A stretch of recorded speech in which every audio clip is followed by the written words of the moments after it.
In this tutorial, I'll show you how to set up Xash3D. Firstly, create a folder and make it specifically for Half-Life.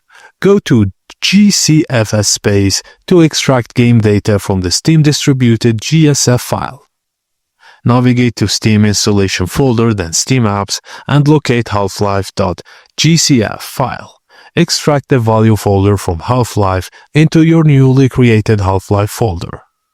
Unpack Xash3D build and download the xash-extras.rar file and extract its content into the Half-Life folder, making sure to overwrite any existing files if prompt. Go to Steam installation folder, Steam apps, and find the GCF file from the game or mod you want to install.